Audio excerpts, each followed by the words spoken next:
மாலை கட்டும் நெஞ்சம், ஆயிரம் தரம் சொல்வேன் நம் துன்பம் கொஞ்சம். அவனுக்கு முன்னால் இங்கு எல்லோரும் மந்தை, அனாதி யாரும் இல்லை அவனேதான் தந்தை, அனாதி யாரும் இல்லை அவனேதான் தந்தை. நிறைய பேர் நிறைய அறிவுரை சொல்லுவாங்க. வாழ்க்கையில் முன்னுக்கு வர்றதுக்கு, பிரச்சனை இல்லாமல் வாழறதுக்கு, கணவன் மனைக்குள்ளே சண்டை நடந்தால் எப்படி பிரச்சனையை சமாளிக்கிறது அப்படின்னு நிறைய பேர் நிறைய அறிவுரை சொல்லுவாங்க. ஆனால் நான் அதை பேச வரல. இருந்தாலும் எனக்கும் ஒரு சின்ன அறிவுரை தோணுது. அது ஏற்கனவே சொல்லியிருக்காங்களா இல்லையான்னு எனக்கு தெரியாது. இருந்தாலும் நானும் எனக்கு சொல்லணும்னு தோணுது, அதனால் சொல்லிடுறேன். அதாவது ஒரு வாழ்க்கை பார்ட்னர், ஒரு கணவன் மனைவியாக இருக்கலாம், நண்பராக இருக்கலாம், இல்லை குடும்பத்தில் நம்ம சார்ந்தவங்களாக இருக்கலாம். அவங்களுக்குலாம் பிரச்சனை நடக்கும்போது நம்ம என்ன அந்த பிரச்சனை நம்ம குழம்பி போகும்போது யாராவது நம்மளுக்கு ஒரு அறிவுரை புத்திமதி சொன்னால், நீங்கள் யாரோடைய அறிவுரை கேட்கணுன்னா, அதாவது உங்களுக்கு சப்போர்ட் பண்ணுறவங்களையும் நம்பாதீங்க, இல்லை ஆப்போசிட்டில் சப்போர்ட் பண்ணி பேசுகிறவங்களையும் நம்பாதீங்க. அதாவது ரெண்டையும் சேர்த்து 8 இன்ஃபினிட்டி பண்ணி யாரையும் விட்டு கொடுக்காம நீங்கள் விட்டு கொடுங்க அப்படின்னு சொல்லி நல்ல புத்திமதி சொல்கிற அறிவாளிகள் புத்திமதி மட்டும் நீங்கள் நம்புங்க. ஏன்னா இது எல்லாமே மற்றெல்லாம் குழப்பம். இன்ஃபினிட்டி இருக்கணும்.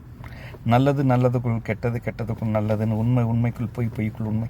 அப்படி தான் இந்த ஆன்மீகம் ஒரு உண்மையை இல்லை இது பொய்ன்னு ஆரம்பித்தது. அப்போ நான் ஏற்கனவே சொல்லியிருக்கேன், முதல் மனிதன் பேசிய சொல் ஓம். ஆனால் அது உணர்வுபூர்வமாக சொன்னானா இல்லை. ஏன்னா மிருகமாக இருக்கணும், எப்படி உணர்வை புரிய வைக்க முடியாது. ஆனால் அந்த வார்த்தையை கொடுத்துட்டாங்க, அது ஓம் பயணம் பண்ணிகிட்டே வருது. அப்புறம் முதல் கொடுத்த எழுத்து, ஆயுத எழுத்து அக்கன்னா. அதான் இன்றைக்கி வரைக்கும் அதுக்கு வரலாறு தெரியாது. அது ஆயுத எழுத்து அப்படி இப்படின்னு சொல்லுவாங்கன்னு வச்சுங்க. அதுக்கும் இன்றைக்கி நீங்கள் போய் பார்த்தீங்கன்னா, ஏற்கனவே நான் வீடியோலையும் பண்ணியிருக்கேன். ஸோ அதுவும் வரலாறு தெரியாது. ஆனால் முதல் அந்த ஓம் சொல்லுக்கு அந்த ஆயுத எழுத்தை தான் யூஸ் பண்ணாங்க. அதே சமயத்தில் முதல் அவங்க இறைவன்கிட்ட மன்னிப்பு கேட்டாங்கல்ல, அதுவும் இருக்குல்ல. அதாவது இது நான் சொல்கிற விஷயங்கள்லாம் ஒரு ஆள் செஞ்சது கிடையாது. இது அடுத்த அண்ணன்மார்கள். அதாவது இந்த உலகத்தில் மாடர்ன் கடவுள்னு சொல்கிற அத்தனை கடவுளுக்கும் சிவன் மட்டும் வேறு மாதிரி ஒரு மாடர்னில் இருப்பார். அதான் ஒரு சிவன் வந்தது கிடையாது. உலகத்தில் பல சிவன்கள் வந்திருக்காங்க, புரியுதுங்களா? ஆனால் காலகாலமாக அது சிவன் என்பவர் எப்படி இருந்தார் அப்படின்னு ஒரு கற்பனை உருவத்தை தான் நீங்கள் பார்க்குறீங்க. இப்படி இருந்தார் அப்படின்ற மாதிரி. எல்லோரும் அண்ணன்மார்கள் தான். நம்ம அப்பா அம்மா இது வரைக்கும் இந்த உலகத்துக்கு அறிவில் பயணம் செய்கிறாங்க. எல்லா உயிரினங்களும் கடந்து நம்ம அறிவில் பயணம் செய்கிறாங்க. அதனால் இதை மட்டும் நீங்கள் ஞாபகம் வச்சுங்க, சரிங்களா?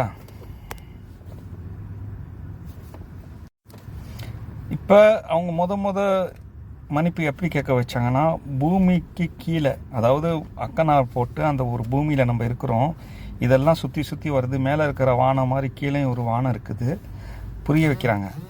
இதை பார்த்து அந்த ஓம் சொல்லணும். இப்போ பூமி கீழே, அதாவது நீங்கள் பூமிக்கு மேலே பார்த்தீங்கன்னா பாதி தான். அப்போ பூமி விட்டு போயிடும் மேலே.